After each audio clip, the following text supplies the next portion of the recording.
Have you ever had somebody in your life that just drives you nuts? Like somebody, maybe it's at work or maybe in your own family that just day in and day out, they consistently just drive you crazy. And maybe something that somebody else says wouldn't bother you, but then they say that exact same thing and it just irks you. It seems like if there's a remote control to your life, that they know the exact buttons to push to just drive you nuts.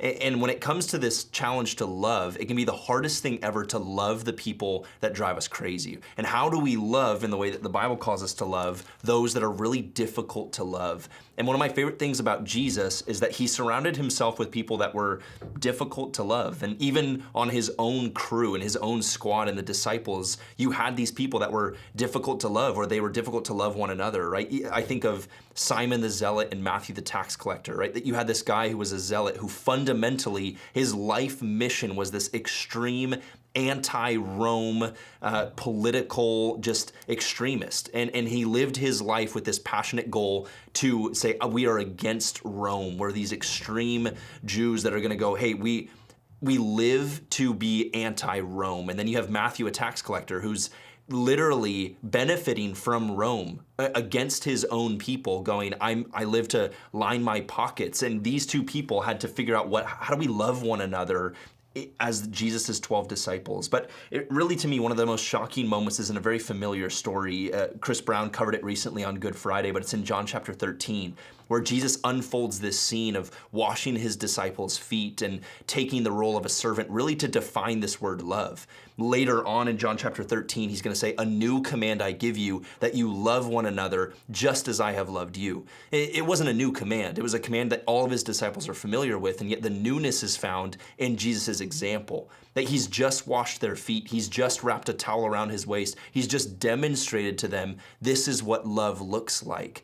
But the thing that's most shocking to me that maybe we've heard before, and if you've heard it before, we need to be reminded of it on a daily basis, and maybe this story is unfamiliar, but the creator of the universe, the one that spoke the world into existence, gets down on his knees and takes the role of a servant by washing his disciples' feet.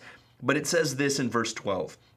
When he had finished washing their feet, he put on his clothes and returned to his place and asked this question, do you understand what I have done for you? You call me teacher and Lord, and rightly so, for this is what I am. Now that I, your Lord and teacher, have washed your feet, you also should wash one another's feet. I've set an example for you that you should do as I have done. Now that you know these things, you're blessed if you do them. And I really think a big part of Jesus' question of, do you understand what I've done for you, comes from the fact that he washed Judas's feet.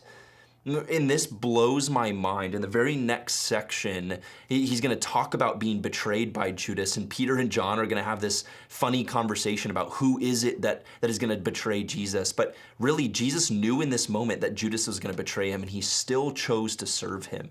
And then he says this after the new command. He says, you'll be known as my disciples. By this, everyone will know that you're my disciple if you love one another.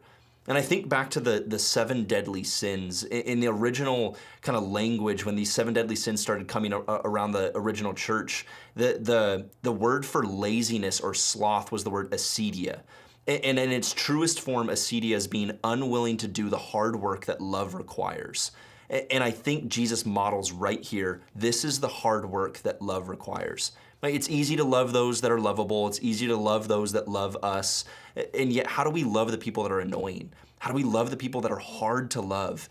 I think it only happens because Jesus modeled it first. And then because we were loved by him, we can turn around and love those around us that are challenging. Would we reject acedia, sloth? Not just that we wouldn't be lazy, that we'd be hardworking, but would we work hard to love those that are hard to love? Thanks, Dosers. We'll see you tomorrow.